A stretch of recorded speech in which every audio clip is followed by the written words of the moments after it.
তো এইরকম দৃশ্য যদি তোমাদের চোখের সামনে আসে তো তোমরা যেতে চাইবে না। তো শিলিগুড়ি থেকে মাত্র 1 ঘন্টা, মানে এত কাছে। মানে সব থেকে সেবকের পর, ব্রিজের পর যদি দ্বিতীয় মানে ভিউ পয়েন্ট হয় তো এটা আছে তিস্তা নদী, এখান থেকে সেবক ব্রিজও দেখা যায়। আকৃষ্ট করে তুলছে হচ্ছে এই জায়গাটা। মনে হচ্ছে আমি এখানেই থেকে যাই, সত্যি বলছি। আমার যে মুগ্ধ, আমি সত্যি মুগ্ধ। বেঙ্গল প্রাণের জান।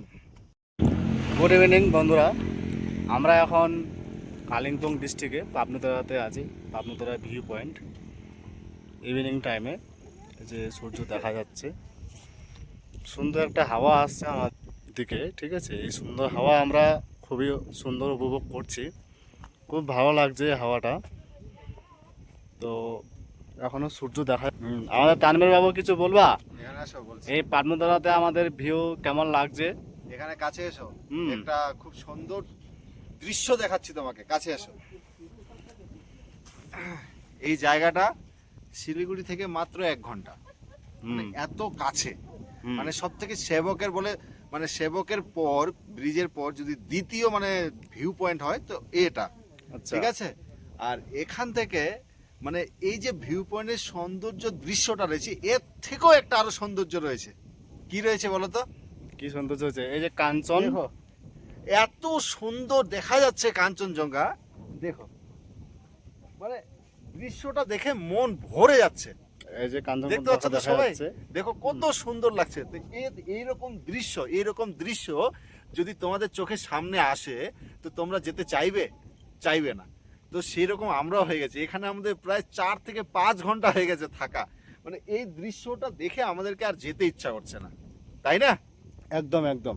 তো সূর্য পড়েছে, সেই সূর্য রশ্মি হচ্ছে মাউন্ট এভারেস্টের উপর গায়ে পড়েছে। গায়ে পড়ার পর সূর্যটা দেখা যাচ্ছে, এই সৌন্দর্যে মুগ্ধ, আমি সত্যি মুগ্ধ। মানে শিলিগুড়ি থেকে কাছাকাছির মধ্যে এটা একটা সুন্দর মানে ভিউ সব পয়েন্ট, থেকে কাছের জায়গা এটা। ঠিক আছে। তোমাদের পিছনে ভিউ পয়েন্টটা আমি দেখাচ্ছি। পিছনে ভিউ পয়েন্টটা দেখলে পরে বুঝতে পারবে কত সুন্দর। এই যে এটা যে পিছনের গ্রাউন্ড, এটা হচ্ছে একটা লম্বা সুন্দর জায়গা একটা আছে।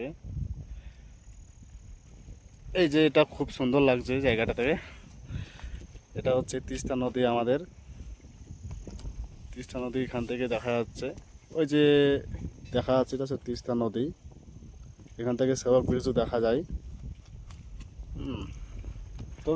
তবে একটা কথা বলি, এসছে এই জায়গাটাতে সবাই কিন্তু চলে গেছে। দেখো পুরো ফাঁকা হয়ে গেছে, নাহলে ভর্তি হয়েছিল। আমরা দুজনে শুধু আছি। এবার আমরা দুজনেই আছি। কার জন্য? এই যে দৃশ্যটা মানে ভাষায় প্রকাশ করা যাবে না। মানে এত ভালো জায়গা, এত তো মানে চেহারা দেখে ফ্যাক্টর না। আমরা যে এখানে এসছি, আর এসে যে এখানকার আবহাওয়া, এখানকার প্রকৃতির সৌন্দর্য প্লাস তোমার এখানকার জায়গাটা থেকে যে এত সুন্দর সুন্দর দৃশ্য দেখতে পাবো, এটা কিন্তু কল্পনার বাইরে ছিল আমার বিশেষ করে। কারণ আমি ফার্স্ট টাইম এখানে এসেছি। আমি এর আগে একবার এসেছি, দেখে গেছি একবার। তো খুবই ভালো লাগছে, খুবই ভালো লাগবে জায়গাটা গেলে, দারুণ লাগছে, দারুণ। তো আমাকে সব থেকে মানে মন আকৃষ্ট করে তুলছে হচ্ছে এই জায়গাটা। মনে হচ্ছে আমি এখানেই থেকে যাই, সত্যি বলছি। আমার এখানেই থাকতে ইচ্ছা করছে। কি বলবো মায়ের, সত্যি। এটা যে পাহাড় প্রেমী আমাদের ছেলে একটা, ঠিক আছে। পাহাড় দেখলে মন শান্তি থাকে না। উপরালা এত সৌন্দর্যপূর্ণ দৃশ্য যে মানে আছে, বাইরে কোথাও নেই। আমাদের নর্থ বেঙ্গল প্রাণের জান, তাই না? কারণ মানুষের সব থেকে নর্থ বেঙ্গলে